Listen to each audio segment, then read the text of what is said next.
1h30 du matin, à Vidin, au nord de la Bulgarie. Et le capitaine Viatkov approche de la fin du long voyage sur l'un des fleuves les plus mythiques d'Europe, le Danube. 6 jours plus tôt, lui et l'équipage du navire, le Asparuhan, ont quitté le sud de l'Allemagne avec une cargaison de voitures et de machinerie lourde, en grande partie à destination de clients du Moyen-Orient. Mais malgré les nuits blanches et les longues périodes loin de chez lui, le capitaine Viatkov ne peut pas imaginer faire un autre travail.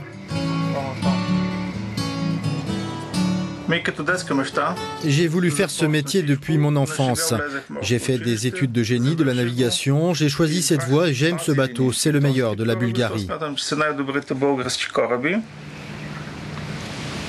Après une courte nuit, l'équipage du Asparuhan commence à décharger la cargaison. Bientôt, le cargo repartira vers l'Allemagne, avec à bord de nouvelles marchandises.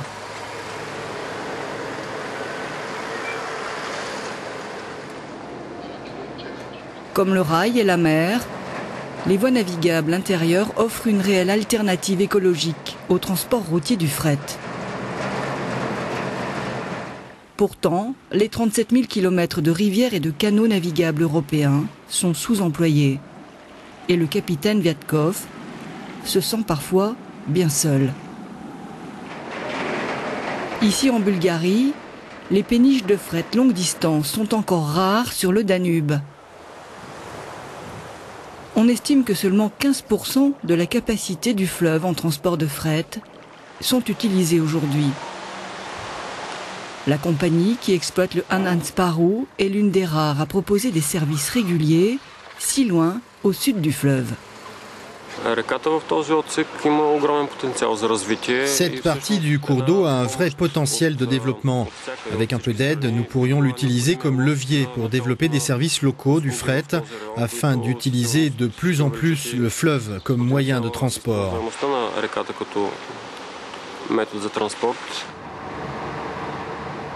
Les voies navigables d'Europe offrent un potentiel considérable.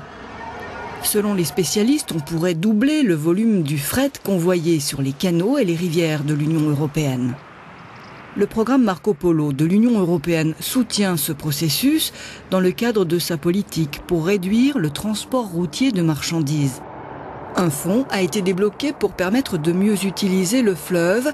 D'ici 3 ans, si tout va bien, la meilleure exploitation de cet axe fluvial devrait permettre de supprimer 60 000 camions passant sur les routes des Balkans. Ce programme de financement nous a permis de développer le service en augmentant la capacité que nous offrons à nos clients. Par conséquent, nous sommes en mesure d'attirer de plus gros clients et d'offrir un meilleur service. Ici, à Vidin, une meilleure exploitation des voies navigables serait une bonne nouvelle pour l'économie et les emplois locaux. Le transport fluvial est extrêmement important pour l'économie de Vidin. C'est un tremplin pour la croissance. Concrètement, les marchandises peuvent être embarquées et transportées par des bateaux amarrés à proximité, car la rivière est toute proche de la ville.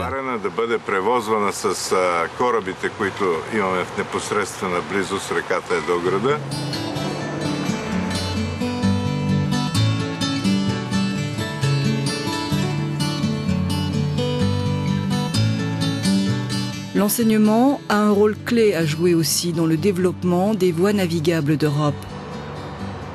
Ici à Vienne, plus au nord, sur le Danube, Marco Polo a soutenu l'élaboration du projet INES, un programme d'e-learning conçu pour permettre à la prochaine génération de responsables en logistique de comprendre tous les enjeux du transport fluvial. Si le secteur de la navigation intérieure ne passe pas par l'e-learning, l'enseignement par Internet, nous allons nous retrouver à la traîne des autres secteurs. Les avantages de l'e-learning, c'est que vous pouvez travailler quand vous voulez. C'est utile pour les étudiants car ils ont tous accès à Internet. Il sert aussi aux équipages, ils peuvent étudier quand ils le veulent.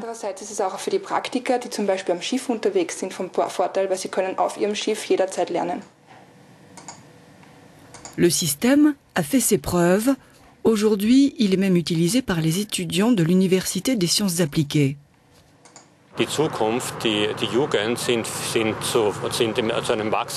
Les jeunes sont nés avec Internet et les nouvelles technologies et ils ont besoin d'autres méthodes d'apprentissage. Il est donc important que nous ayons un outil qui utilise ce système et qui permette aux enfants du numérique d'avoir un apprentissage adapté à leurs besoins.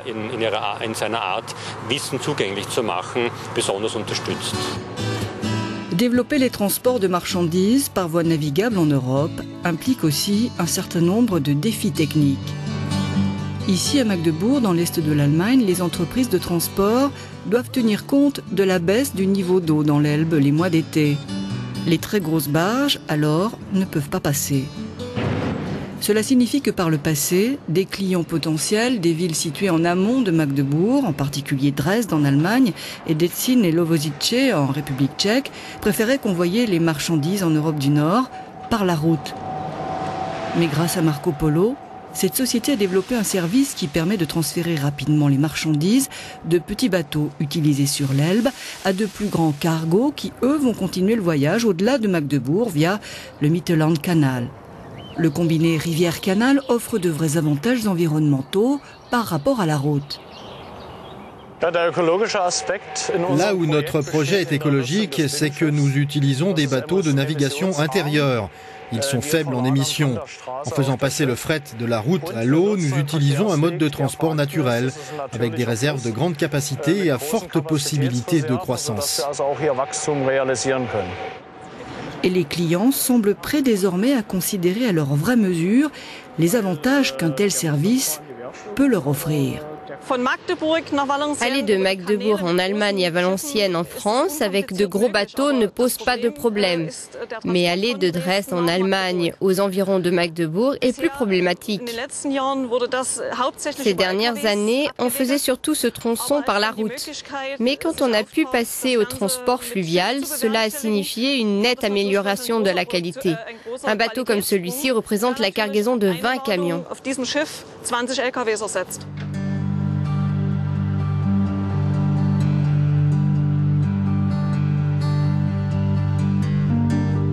Le programme Marco Polo contribue à faire en sorte que l'une des plus anciennes méthodes de transport de marchandises en Europe joue à nouveau son rôle en aidant l'Union européenne à tracer une voie vers un environnement vert à l'horizon.